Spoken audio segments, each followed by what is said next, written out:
majina naitwa Engineer Gerutu Bosinge. Mimi ni mhadhiri msaidizi, lakini pia ni msimamizi wa karakana ambayo tunafunga magari kutumia gesi asilia.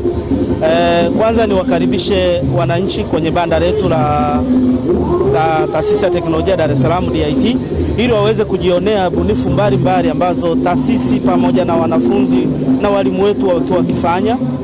Sabasaba ya mwaka huu taasisi imekuja na bunifu nyingi, na mojawapo ni kazi kubwa ambayo taasisi imekuwa ikiifanya ya kuhamasisha matumizi ya gesi asilia kwenye magari.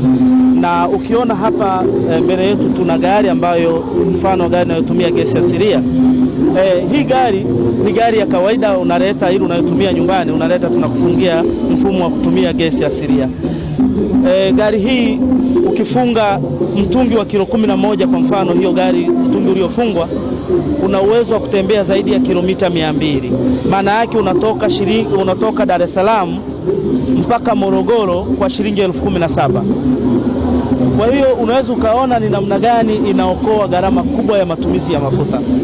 Badala ya kutumia shilingi 86,000 kutoka Dar es Salaam kwenda Morogoro, unatumia shilingi 17,000. Na hii imekuwa na uokoaji wa gharama kwa 60% mpaka 70%.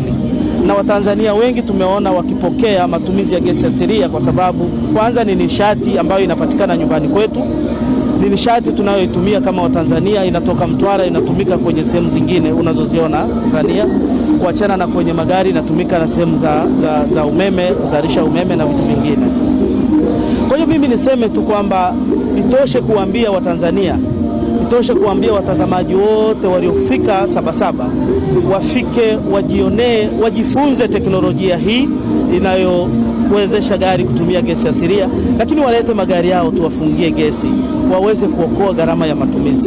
Kama mnavyojua gharama za mafuta zimekuwa zikipanda kila siku, lakini gesi yetu imekuwa na bei himilivu takribani miaka 16 sasa. Bei yake haijawahi kubadilika, ni shilingi 1,500 kwa kilo. Kwa hiyo hatuna sababu ya kuambia Watanzania wasitumie gesi. Inatakiwa watumie gesi, waokoe gharama. Taasisi ya Teknolojia Dar es Salaam kwa kushirikiana na wenzetu wa TPDC tumeanzisha mashirikiano ya kuhakikisha kwamba tunaenda mikoani.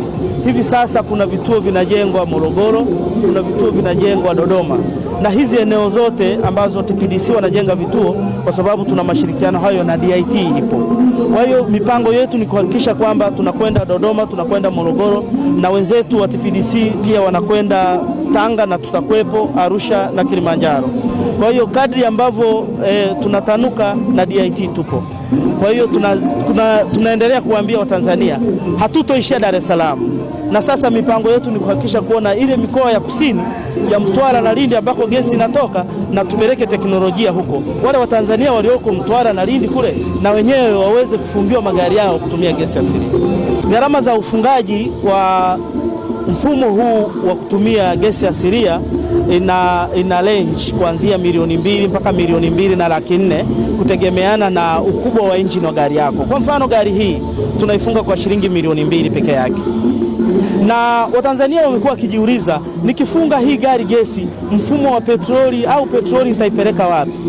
Hatuondoi mfumo wa petroli. Tunachokifanya tunaongeza mfumo unaorahisisha, unaokuwezesha uweze kutumia gesi. Mfumo wa awali wa petroli unabaki pale pale, hauondoki. Maana yake kuna wakati unaenda nje ya mikoa ambayo hayupati gesi asilia, tunakuwekea switch hapo, unaweza ukaswitch kuendelea kutumia petroli. Kwa hiyo ni mfumo rafiki na unaweza kukuwezesha kuendesha gari yako kwa mazingira tofauti tofauti. Lakini ukiwa Dar es Salaam kuna sababu ya kutumia petroli, kwa sababu mfumo wa gesi kama nilivyokuambia gharama yake ni ndogo.